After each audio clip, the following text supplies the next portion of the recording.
Take a look at some NBA teams who were close to winning the championship last year but came up just short. So we're going to ask our panelists what is it going to take to get these teams over the hump in a segment we're calling The Missing Link. So guys, we're going to start with the Cavaliers. They fell to the Warriors in the finals and came up just 2 games short of the championship last season. What or who is the Cavs' missing link? So for the Cavs, I'm going to go with a consistent shooter to help with some scoring balance and also spacing around LeBron James. There was a lot on his shoulders in the finals. And when Kyrie Irving went down, you lost your most consistent three-point shooter. And then you've got J.R. Smith, who at best is streaky. You don't have proven shooters in Iman Shumpert or Dellavedova. And then you really see the importance now in Kevin Love and his shooting ability, getting him back to help space the floor there.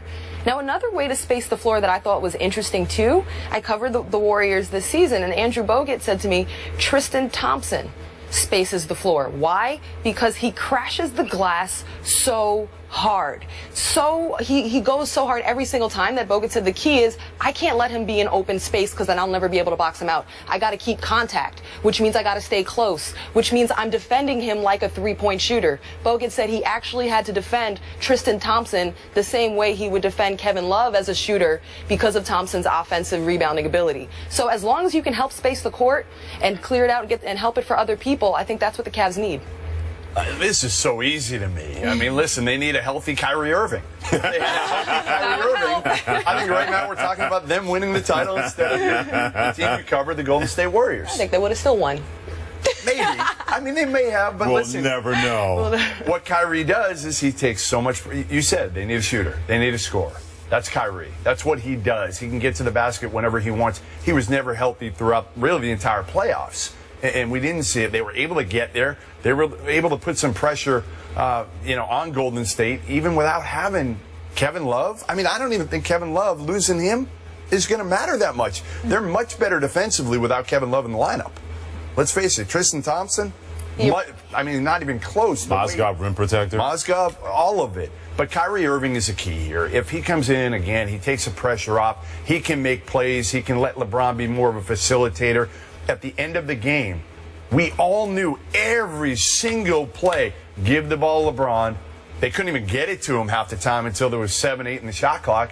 And he's taking contested shots that he won't have to take when Kyrie's out in the court. So, honestly, we could talk about all the other things.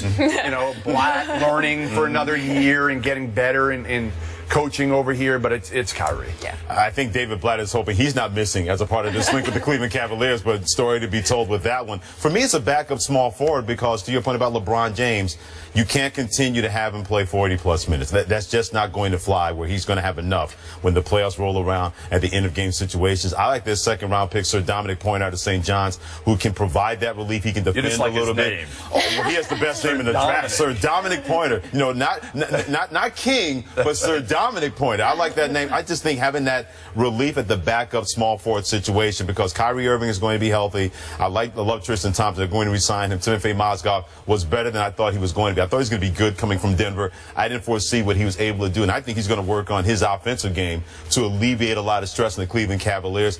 Whatever's going to happen between Blatt and LeBron, you know what? The future's going to take care of that. But if you can provide some relief at small forward this way, when he goes down, a guy will come in and not just decorate the court or hold minutes until LeBron gets back out there. He's going to be productive when he's out there. Maybe Sir Dominic Pointer can do that, but they're able to find that either with him or in free agency. That's going to be a boon to the Cleveland Cavaliers. You're a big Sir Dominic Pointer fan. By the way. Here's why.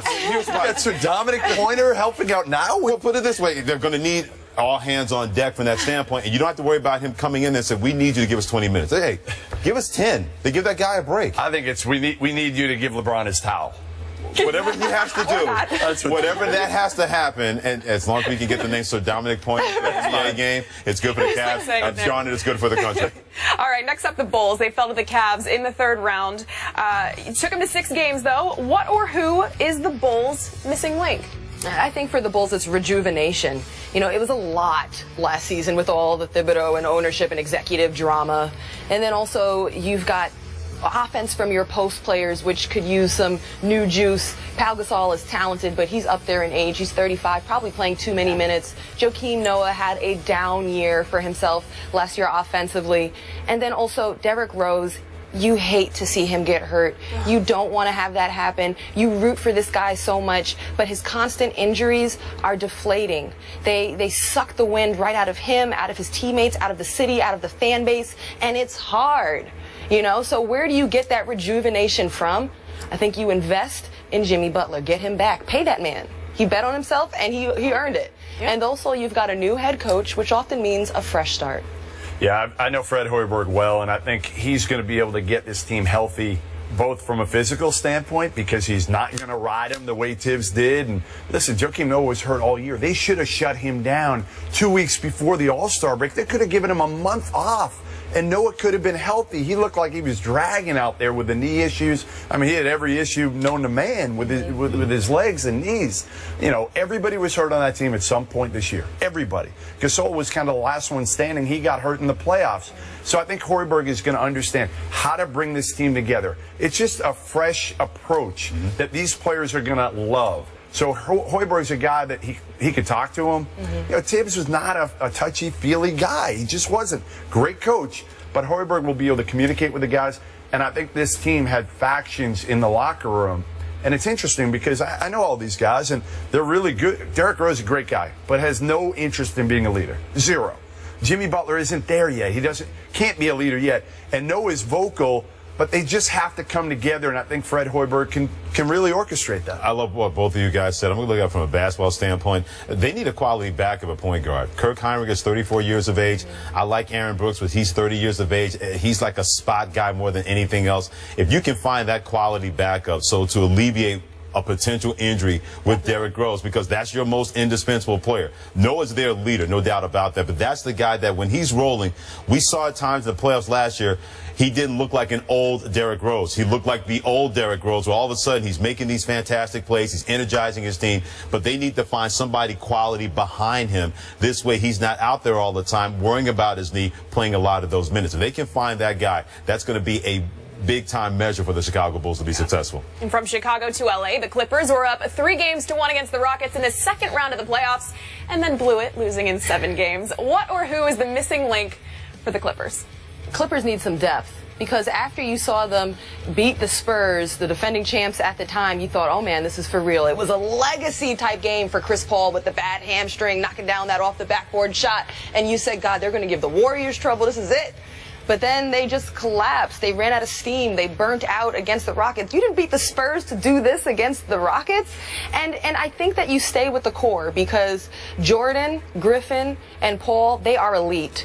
So now you got to get serious about guys that can come in and produce in spurts. And you got to get serious about the middle of the bench. No, you're absolutely right. They need guys that can come off the bench that can help. There's something missing there chemistry-wise. I can't put my finger on it, but when you've got CP, you've got, Jordan protecting the rim. You've got Blake, who's gotten so much better.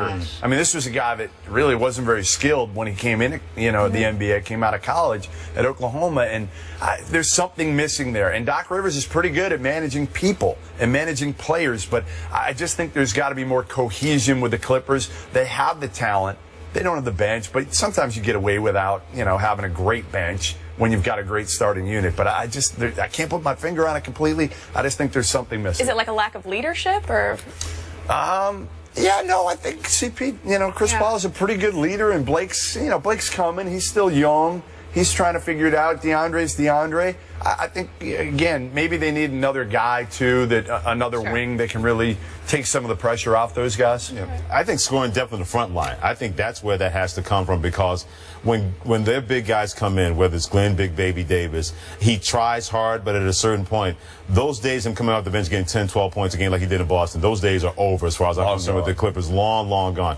Blake Griffin was so good. He was like a human triple-double at times in the playoffs. Whatever they needed him to do, right? Just unbelievable how each and every year he's done something different. When you say, my goodness, I didn't think he had that in him. My goodness, I didn't think he was able to do something like that. They need somebody else where they bring that guy. They need a Jamal Crawford on the front line. When Jamal Crawford comes in the game, Doc Rivers says, don't worry about anything. Just put the ball in the hole. I'd love to be that guy. Oh, absolutely. Green light, go. If you tell me that the ball can go up and I don't have to worry about any consequences or repercussions, that ball is going up on the bench as far as I'm concerned. They need that kind of guy on the front line to really alleviate what Blake Griffin continues to be able to do will only expand his game. You know what else they need? DeAndre Jordan to go learn from Rick Barry how to shoot free throws. Yeah.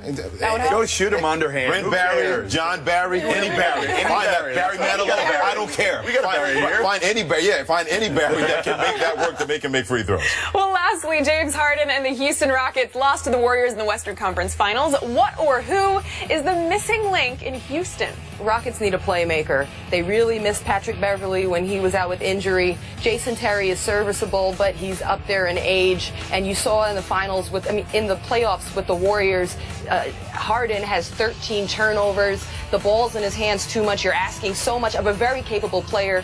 Get a playmaker who can create easier shots for Harden and Dwight Howard. Yeah, ditto. I mean, Patrick Beverley's great defensively. He's a bulldog, but I think they need an upgrade over Patrick Beverley in terms of a high-level point guard if they can do it. They got Sam Decker, a steal at 18 in this draft, but he doesn't fit their biggest need, which is a point guard. What you two said. Exactly. That's what they need, because James Harden, you can't have him, as Jamel Hill on His or Hers like to say, part of DTM, doing too much. He does enough as it is, and I thought he should have got more votes for MVP to make that a closer race between Steph Curry, Golden State, and himself. But yeah, Patrick Beverley, he's an off-the-ball guy that's a dogged defender. Jason Terry's 37 years of age. You can't count on that. He was never that kind of point guard playmaker. Anyway, you need that guy that when James Harden can say, oh, you can dribble the ball more than twice? Fine. Here you go. This way, in the fourth quarter, he's stronger, he's more effective, and he can be that playmaker, not the one we saw having 13 turnovers in a closeout game versus Golden State. Well, we are going to get back to the newcomers. Towns goes number 1 and Okafor goes number 3. But will Okafor be the better pro? We'll compare the two big men when we come back. First Take is brought to you by Firestone. Whatever you drive, drive a Firestone. Well, we asked you earlier in the show, will the Knicks regret taking Chris Porzingis with the 4th overall pick? Surprising results here. 51% say yes, 49% say no. Really? Now that we know that, Shocking. yeah, it really is. So it's time to take a look at which teams were winners and which teams were losers in this year's draft. Each of the panelists will give us their choices, and we'll start with the winners. Ross. My winner, the Lakers. You know, they got D'Angelo Russell. They have a point guard for the future, an heir apparent to Kobe Bryant, and they can address all of their bigger post-player needs, big-time player coming in free agency. So they got everything they needed there, and also they picked up Anthony Brown out of Stanford, which I think is a very nice catch. A 3-and-D player, he can help stretch the court. Loser, I'm going to say Jahlil Okafor. Simply because he could have been a number 1 draft pick. And there's money to be made in being number 1 and storylines to be told. And then he ends up dropping to Philly, where it's a losing culture. There's a glut of post players, question marks. The game plan is not that clear. And it's just, I think it was tough on him. All right, I'm gonna rattle off a few winners real quick here. I'm gonna go with D'Angelo Russell as a winner. He's in LA. He's got the ball in his hands. He plays with Kobe and learns with Kobe. To me, the Miami Heat. You get Justice Winslow at 10. That's an absolute steal. He's going to be a great piece. Tough, versatile. He'll help kind of keep that culture going.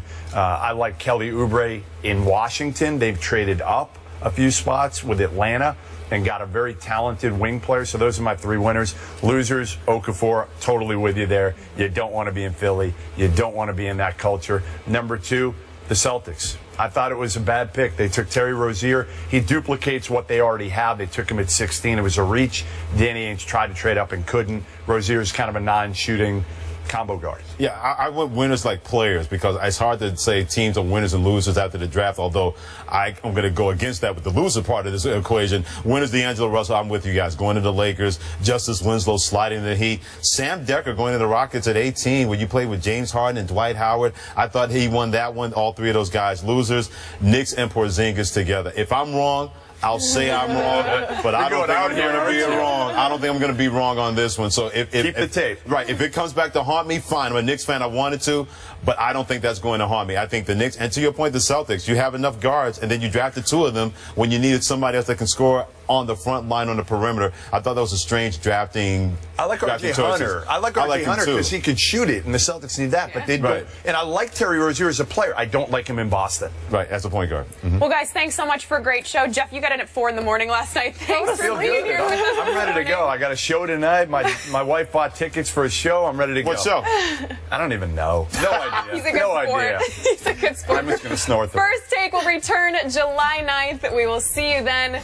everyone. Great job, Melanie. Thank you. Absolutely. Great job, Roz. It's been awesome with you guys this week. Yeah, Freddie was okay. Right.